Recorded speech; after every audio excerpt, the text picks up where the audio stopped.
Senate leaders have agreed on a bipartisan proposal to fund the government. This is a spending deal that would essentially be a long-term spending deal that both Republicans and Democrats admit they don't love, but there are some concessions for each group, and I will give you the details. You can decide for yourself whether or not you think this is a good deal. Now, keep in mind that even though Senate leaders have agreed on this proposal, now it's up to the House to also vote on it and essentially vote to implement it. So based on what this bipartisan deal indicates, there will be $6 billion added to government spending to fight the opioid crisis. That's spending that is desperately needed. $5.8 billion for child care development block grant. Also $4 billion for veterans medical facilities. Good to know that we have lawmakers that are finally focusing on that. $2 billion for critical research, $20 billion to augment existing infrastructure programs, $4 billion for college affordability. So there are some significant portions of this proposal that I think are good, but of course there's one massive concession, and that is the issue of DACA. This proposal has nothing to do with immigration reform, it has nothing to do with protections for dreamers, but it does provide funding for programs that are incredibly important. Also, the deal would raise the spending caps by about $300 billion over 2 years. The limit on military spending would also be increased by $80 billion in the current fiscal year and $85 billion in the next year, which begins October 1st. The limit on non-defense spending would also increase by $63 billion this year and $68 billion next year. So there's a lot of funding for additional funding for the military. And that's something that those on the left are concerned about. And then those on the right who consider themselves so-called deficit hawks also don't like this spending proposal or government funding proposal because they feel that it worsens the current deficit that we're dealing with. And that's consistent on their part because they're the ones who voted against the tax bill because the tax bill would also add to the deficit. This is an old-time spending bill, right? I mean, this is what they used to do in Congress, and there were some people who were happy, there's some people who weren't, and in this case, and it's not even just some people, like everybody's giving up something here. So a huge spending bill is not going to make the Freedom Caucus and those real conservatives happy. On the other hand, it's going to be tough for a lot of Democrats, DACA aside, and that's kind of a separate thing with this spending bill, to vote against all this spending. Democrats, are tempted by that. When you say old-time spending, you mean that a lot of people got a lot, and that a lot of things are funded, so it's not as though it's bipartisan in that sense. Right. Everybody's equally hurt, and everybody's equally benefited in a sense. And the Democrats here are giving up. They're not giving up DACA, but what they're still reliant upon is the word of Mitch McConnell and the word of the right. It drives me crazy. And look, to Nancy Pelosi's credit, she is not in agreement with Senate leaders on this proposal. She believes that DACA is something that needs to be taken care of right away, and she is essentially asking for Paul Ryan to make a promise that they will eventually debate and vote on immigration reform, specifically protections for these dreamers. Now, I want to go to Mitch McConnell and Schumer in just a moment. Before I do so, let me give you other components of this spending proposal that I think are important. The deal also includes a $4.9 billion, 2 years of full federal funding for Medicaid in Puerto Rico and the United States Virgin Islands. And the Children Health Insurance Program is extended for 4 years. So again, there are good components to it. There's no question about it. But of course, there is a deadline looming in regard to these DACA recipients, March 5th. And so Nancy Pelosi is concerned about that, and she's saying, I'm not gonna vote in favor of something like this until I get a promise that we are going to vote on immigration reform. And not only is she saying that, she's into her 7th hour as we speak of essentially filibustering the House of Representatives. You can't, as a House member, filibuster. That's a Senate rule, but you can if you're in the leadership. They have these things called magic minutes in the morning. So members of Congress go before the Congress for 1 minute. They get recognized for 1 minute, and they can talk about anything. I mean, that's when they talk about the post offices, the high school football team, whatever. But they also talk about things that matter. leaders can talk for as long as they'd like. So she's in 4-inch stilettos, which I mean I haven't worn since high school, but I remember them being difficult to stand up in for more than 10 minutes. And she's doing it for 7 hours now, taking sips of water and reading letters from dreamers. She is serious about this, and she's speaking not just to America, but to her Democratic colleagues to say this is important enough to vote against this bill. They're not all going to do that because there's too much sweet stuff in it.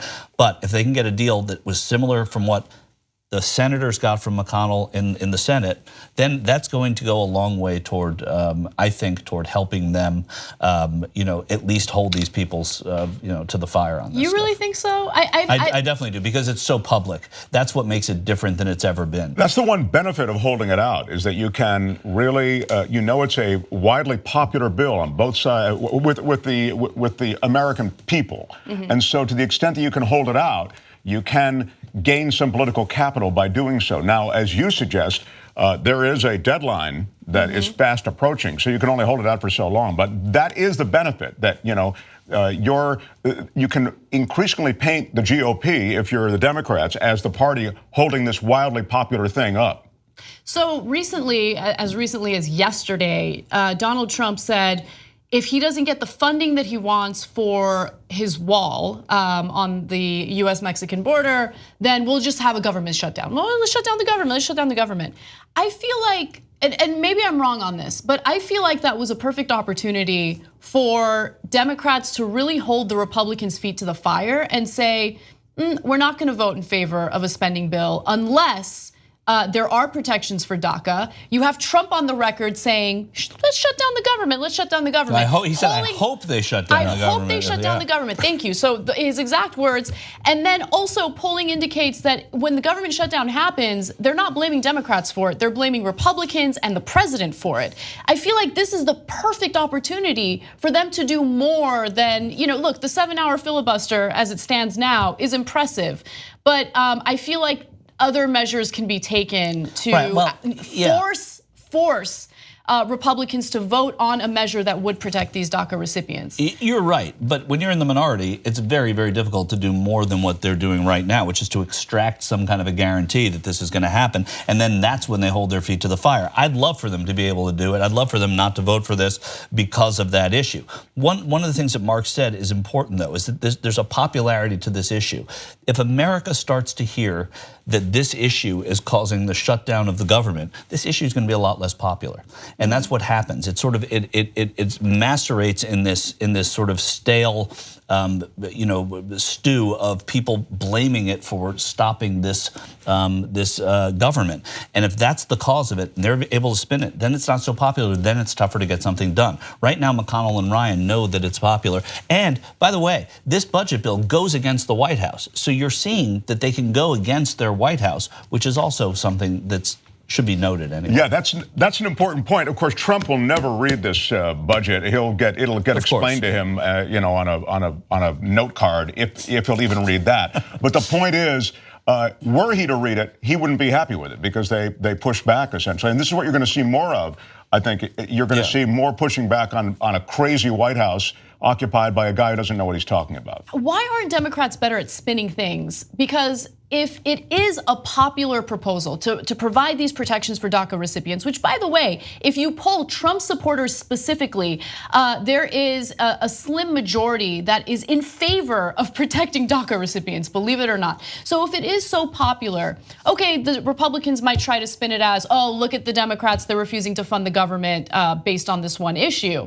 Can't Democrats hit back and be like, well, this is an incredibly popular proposal, even your supporters like it. Why are Republicans refusing to listen to their constituents and represent what they want? They spin it as, you're going to hold up the whole American government and you're going to not fund our entire country's budget just for 1 million people who aren't technically American citizens anyway. Those are 1 million people that Americans actually want to provide protections to. You guys are going against what they want.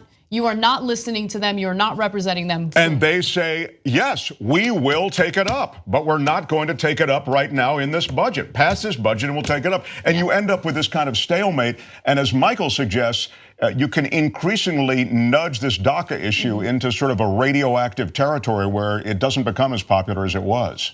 You can dirty it up, which is what the Republicans, I agree with you. I've said it on this show many times. They're so much better at the messaging. They're so much better at this nasty, slimy spin. Yeah. But if those DACA recipients who are by far employed in much greater numbers than the American people are employed, educated in much bigger numbers than the general American populace is, if that group is dirtied up in the way that Republicans generally dirty things up, I think it'll be a rough day. I mean, we'll all regret it.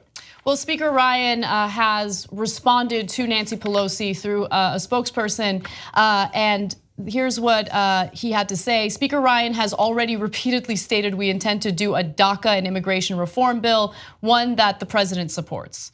The thing is, I don't really know what the president supports. Well, that's a great point, Anna. Yeah. Nobody knows what the president supports. They don't know what his position on this is. So, which is also reassuring, because like this spending bill, which the president doesn't support, really, if you look at what he said and what the White House has said, like that, it gives Congress the autonomy to do a DACA bill. And if Mitch McConnell and Paul Ryan know the popularity of this issue, because they do, they know they're in the minority, so they want to get this spending bill done. They want to fund the Defense Department. And Democrats, to their also, I would say, strategic credit, don't want to be blamed for shutting down the Defense Department and keeping our soldiers at home, even though that's obviously ridiculous. Yeah. But that's how it is spun successfully, right or wrong. That's what they do. They say they're holding up the government, they're holding up our defense. We are less able to defend ourselves because of the shutdown that the Democrats forced. Now they have it on Congress. So if they have Ryan and they have McConnell, Ryan will probably try to appease McConnell before he tries to appease the president. So think the Democrats. Right. So we'll see how this plays out. Again, even though Senate leaders have agreed on this proposal, of course, members of the House need to also agree on the spending bill. We have some extreme ideology in the House, especially when it comes to those on the right who feel like this is incredibly irresponsible with how much government money and spending is involved. Yeah, the deficit created is enormous. If you like this video, bless your heart. We got a lot more where that came from. We do a full show every day, Monday through Friday. Come enjoy it ad-free by becoming a member. tytnetwork.com/join.